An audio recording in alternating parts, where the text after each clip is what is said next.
नमस्कार, मैं कमलेश कबीर आपका एक बार फिर स्वागत करता हूं इस नए एपिसोड में। आज के इस एपिसोड में हम बात करेंगे पश्चिमी बंगाल के पहले चरण के चुनाव को लेकर। सारी तैयारियां लगभग जो है वो समाप्त हो चुकी है, ऐसा हम कह सकते हैं, क्योंकि पहले चरण का चुनाव प्रचार अभियान कल शाम को 5 बजे रुक गया। चुनाव आयोग जिस तरीके से इस वक्त पश्चिम बंगाल को लेकर एक तरीके से हम कह सकते हैं कि एक समय या हम कहें कि सबसे संवेदनशील इलाका जम्मू कश्मीर, जिसमें विधानसभा के चुनावों के दौरान एक भी चुनावी हिंसा की घटना देखने को नहीं मिली, जबकि दूसरा पश्चिम बंगाल को अगर हम देखते हैं तो पश्चिम बंगाल सबसे ज्यादा चुनावी हिंसा वाला राज्य रहा। तो चुनाव आयोग ने इस बार जिस तरीके से तैयारियां की कि फ्री एंड फेयर इलेक्शन किस तरीके से करवाए जा सकते हैं, तो अपने स्तर पर चुनाव आयोग सारी तैयारियां पूरी कर चुका है। और कल तो आपने देखा होगा, खबर यह भी थी कि आखिरी के 2 दिन कोई 2 पहिया वाहन भी बहुत ज्यादा जरूरी नहीं हो तो वो अपने घर से बाहर नहीं निकाल सकता। ये सारी जो है वो उन घटनाओं को रोकने के लिए। लेकिन दूसरा, क्योंकि अब तक जब भी हम किसी चुनावी प्रदेश की बात करते थे तो आखिरी दिन जब तक कि मतदान की प्रक्रिया पूरी नहीं हो जाए तब तक हम किसी भी तरीके के आकलन से, सीटों के आकलन से जो है वो बचते आ रहे थे। तो अब तक की अगर स्थिति देखें तो चुनाव प्रचार अभियान जो है वो रुक चुका है। तो ऐसी स्थिति में अब बहुत ऐसा जो है वो रेयर केस में हो सकता है कि कोई बड़ा चुनावी मुद्दा किसी पार्टी के हाथ लगे, तो अब वो संभावनाएं भी ना के बराबर है। तो अब पहले चरण की तैयारियों को लेकर अगर हम बात करें तो इस वक्त भारतीय जनता पार्टी और टीएमसी, पहले चरण में भारतीय जनता पार्टी मजबूत नजर आ रही है, तो दूसरे चरण में टीएमसी जो है वो मजबूत नजर आ रही है। तो पहले चरण के लिए 23 अप्रैल कल 152 सीटों पे और दूसरे चरण के लिए 142 सीटों में। लेकिन इस बार जो चुनाव में नया देखने को मिला वो एक तरीके से भारतीय जनता पार्टी की रणनीति के ऊपर निर्भर करता है। पहला, भारतीय जनता पार्टी इस चुनाव को टीएमसी के या हम कहें कि कार्यकर्ताओं द्वारा जो आतंक या डर जो फैलाया जा रहा था उसका काउंटर करना, लोगों के मन से उस डर को निकालने की भरपूर कोशिश करना।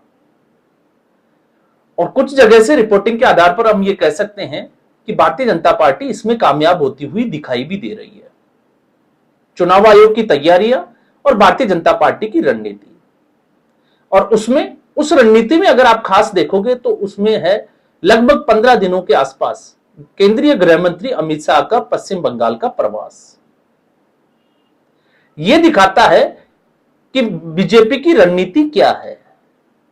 इससे पहले के चुनावों में जो बड़ा फर्क था भारतीय जनता पार्टी को लेकर, और टीएमसी जो है वो आरोप लगाती थी बाहरी वर्सेस बंगाली अस्मिता, तो इस बार भारतीय जनता पार्टी ने उस रणनीति को भी जो है वो लगभग खत्म कर दिया। एक तरीके से शुभेंदु अधिकारी को पूर्ण तरीके से अपना लिया, और पूर्ण तरीके से अपना लिया तो सेंट्रल गवर्नमेंट के जितनी भी जो बड़ी लीडरशिप है वो पर्दे के पीछे से जो है वो अपना खेल खेल रही है, अपनी सियासी गोटियां कहिए या अपनी रणनीति बना रही है, लेकिन फ्रंट पर पश्चिम बंगाल के राजनेताओं को आगे कर।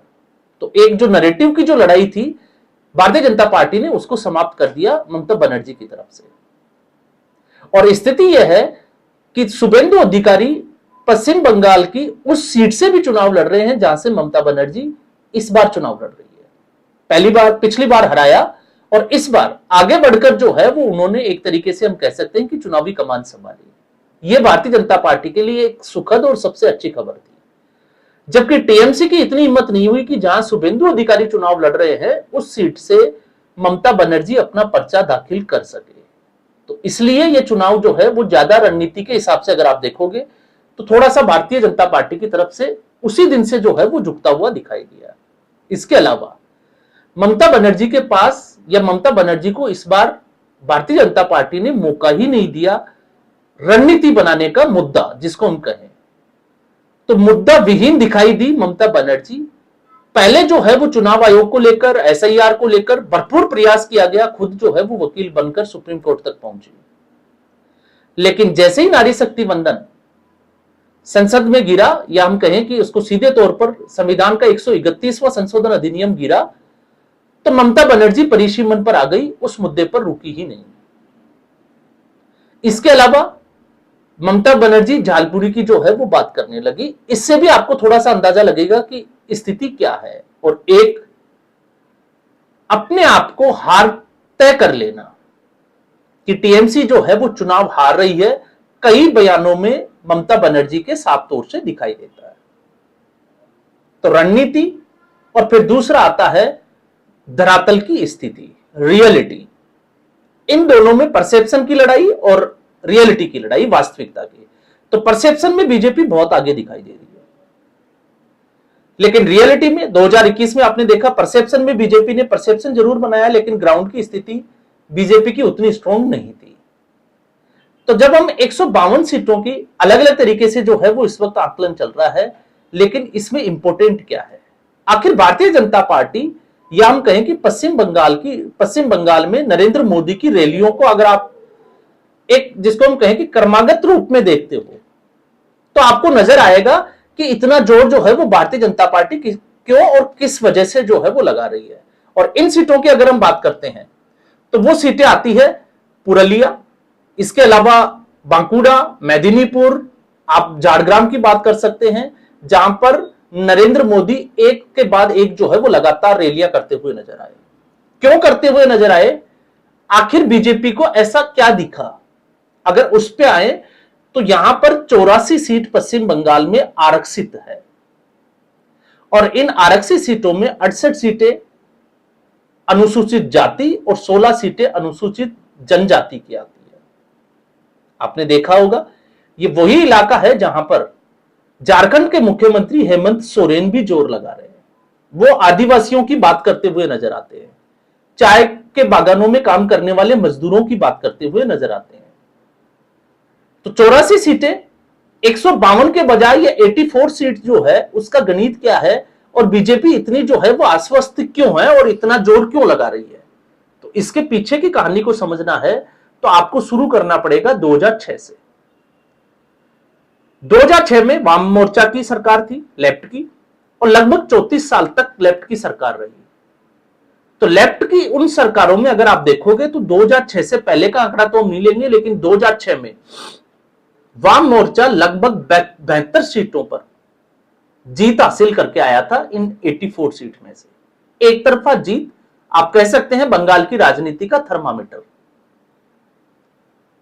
और फिर 2011 में आखिर ममता बनर्जी सत्ता में क्यों आई, तो उसके पीछे का सबसे बड़ा कारण इन सीटों को जोड़कर भी आप देख सकते हैं, जिसमें टीएमसी की जो सीटें थी वो 41 प्लस 13 41 सीटें, जिसकी हम बात कर रहे हैं अनुसूचित जाति, और 13 सीटें वो जो अनुसूचित जनजाति से आती है, मतलब 16 में से 13 सीटें आदिवासियों की और अनुसूचित जाति की 68 में से लगभग 41 सीटें। तो एक तरीके से सभी सीटों के ऊपर कब्जा करने में कामयाब हुई, ठीक वाम मोर्चा की तरह ममता बनर्जी।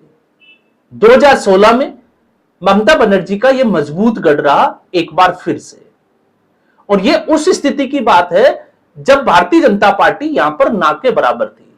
तो टीएमसी ने 2016 में 68 में से 50 सीटें अनुसूचित जाति की हासिल की और 16 की 16 सीटें अनुसूचित जनजाति की। लेकिन यहां पर भारतीय जनता पार्टी का उदय, या हम कहें कि शुरुआत हुई थी। 2021 में भारतीय जनता पार्टी ने क्या बदला, क्योंकि 3 से 77 पर आना भारतीय जनता पार्टी का वोट शेयर बढ़ना एक बड़ा, आप कह सकते हो कि अचीवमेंट था, सत्ता से वो दूर रही। तो 2021 का जो गणित रहा उसमें बीजेपी ने 68 में से 32 सीटें अनुसूचित जाति और लगभग 7 सीटें 16 में से अनुसूचित जनजाति की, एसटी की जो है वो हासिल की। कह सकते हैं कि टीएमसी को कड़ी टक्कर दी इसी बेल्ट में, इन्हीं आरक्षित सीटों के ऊपर।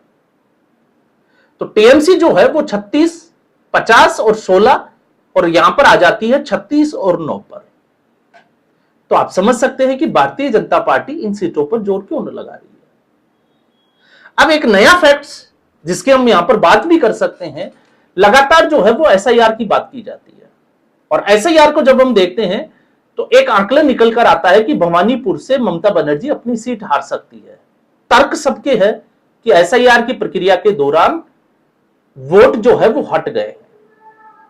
तो अगर हम इन 84 सीटों पर देखते हैं तो ऐसा नहीं है कि इससे एसआईआर की प्रक्रिया से सिर्फ टीएमसी को ही नुकसान हुआ है, भारतीय जनता पार्टी का भी हाल कुछ ऐसा ही है।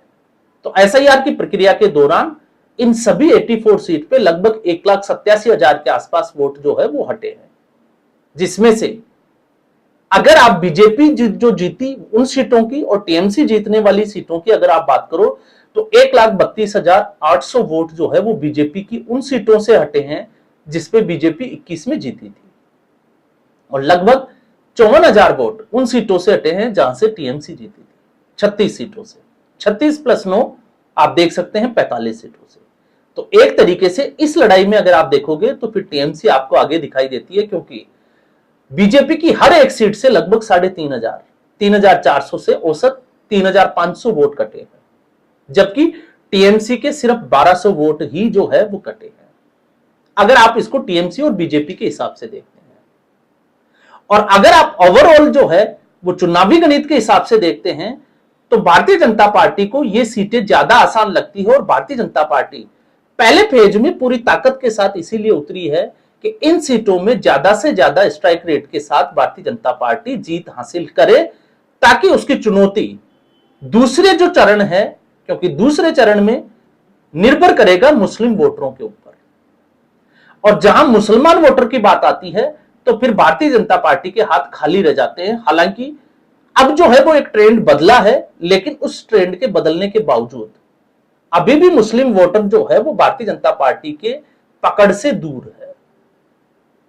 वो क्षेत्रीय दलों के साथ जा सकता है, वो कांग्रेस पार्टी के साथ जा सकता है, और कांग्रेस पार्टी भी इन्हीं इलाकों में जहां पर आदिवासी जनजातियां और अनुसूचित जाति के लोग रहते हैं उन सीटों पर लगभग 30 के आसपास सीटें हैं जिसपे पूरे, जिसको हम कहें कि मजबूती के साथ चुनाव लड़ रही है, और उसकी खास बात यह है कि महिलाओं को टिकट दिए है।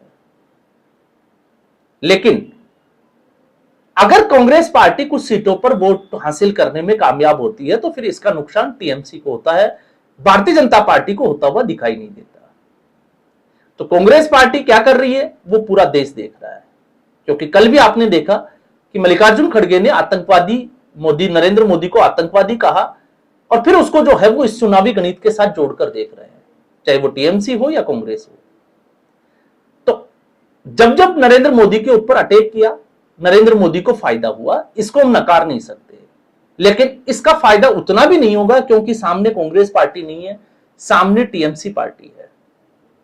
तो जहां पर भारतीय जनता पार्टी महिलाओं की सुरक्षा को लेकर, क्योंकि इसमें वो भी इलाका आ जाता है जिसको हम संदेश खाली की बात करते हैं, जहां पर किस तरीके से महिलाओं का शोषण हुआ, तो वो तमाम तरीके के फैक्टर जो है वो इसमें दिखाई देते हैं। और एक ये वो इलाका भी है क्योंकि इससे ममता बनर्जी के एंटी इनकम्बेंसी के साथ साथ जो सबसे बड़ी मुश्किल जो दिखाई देती है वो है एक कुर्मी आंदोलन और दूसरा फर्जी प्रमाण पत्र बनाना, जिससे संताली समुदाय के लोग जो है वो सबसे ज्यादा नाराज दिखाई देते हैं। और फिर हम बात करते हैं मथुआ समुदाय।